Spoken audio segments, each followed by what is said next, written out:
Hello and welcome. You're watching Business Today TV. I'm Sakshi Batra, and joining in is somebody very, very special with me on this edition. Dr. N.S. Rajan joins in.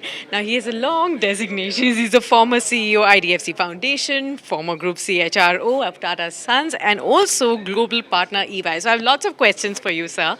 And thanks a lot for joining us on Business Today TV. First up, a lot of our audiences would be keen to know at this point in time, since we are at this top business school summit right here on Business Today.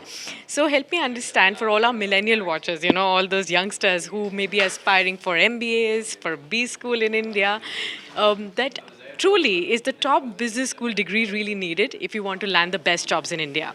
No, you are asking somebody who's done an MBA. I am from Excel, but I think what you need is education. It doesn't matter what graduation you do, what MBA you do, whether you do engineering.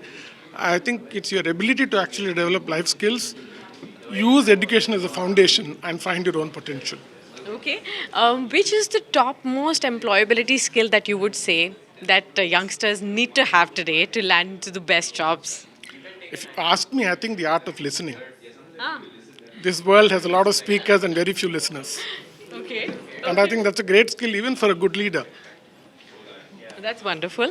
Well, apart from this, another thing that I wanted to ask, which I'm sure that a lot of viewers also would want to know, is right now everybody's scared about whether artificial intelligence can take away our jobs. What is your sense? What is your reading of it so far? We've been hearing, Minister, Rajiv Chandrasekhar also talking about how that, minutes after you speak, AI could duplicate you immediately. And there's so many cases of deepfakes coming in. So everybody's scared right now. On the one hand, with the potential disruptions that it can do, and on the other hand, the efficiencies with which it can just take away our, everyday jobs. Actually, if you go back to history, you'll realize that every time there has been a disruption, the belief is that the world is going to crumble. The very basis and the foundation of artificial intelligence is human intelligence. I don't think we should forget that, and therefore, there is much more to us than a tool or an enabler that is available for us.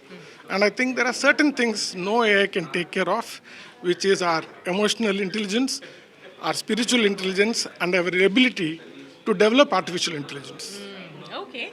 Another thing that I'm sure all our viewers would be very, very interested in knowing is that once somebody goes for an HR interview, what are the skills that you need to crack that interview, to get selected, and perhaps which is that skill that would help them negotiate better for a higher pay package? You know, that's a very broad question, but Yeah. I really think the secret to getting what you deserve is to be yourself, whether in an interview or outside.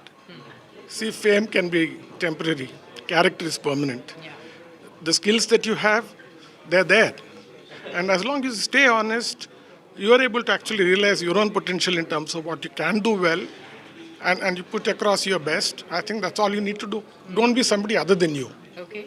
Okay. Currently, a lot of youngsters who are engineers, they always aspire to become, or get an MBA degree right there. Is that thing changing? Are we also seeing more women really aspiring for MBAs right now? What is your study so far?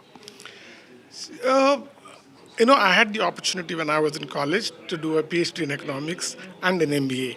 And at that point of time, I was not exactly mature. What was exciting for me was at the end of 2 years, you can actually get a job and therefore you're financially independent. I think that itself was a big high at that point of time.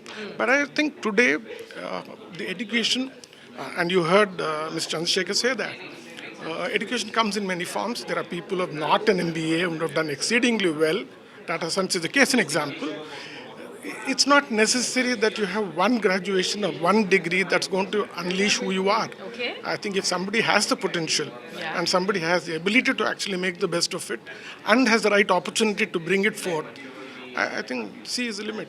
So you've been a part of EY as well. So, what is the best way that one can get selected to these big four companies, which everybody, all the youngsters aspire to do?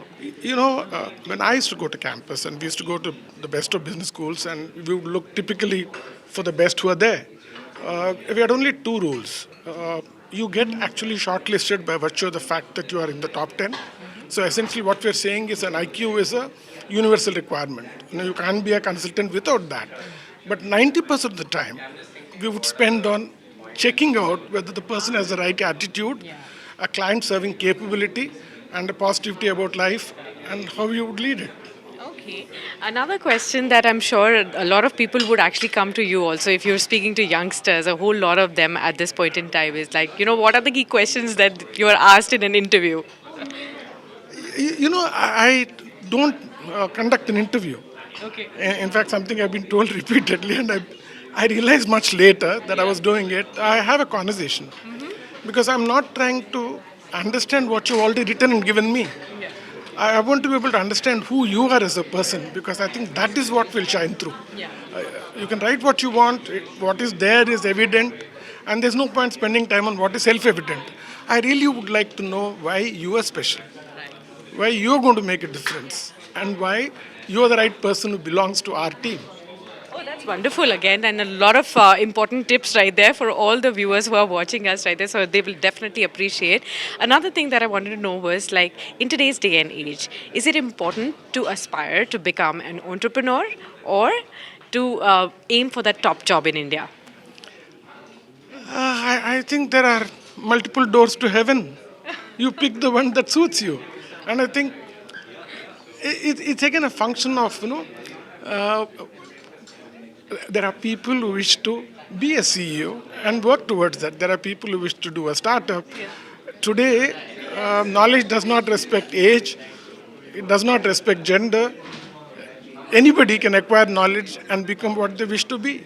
And I think we don't need to actually put any borders around it. I think let each person Which is easier. find what he's good at. Which is easier?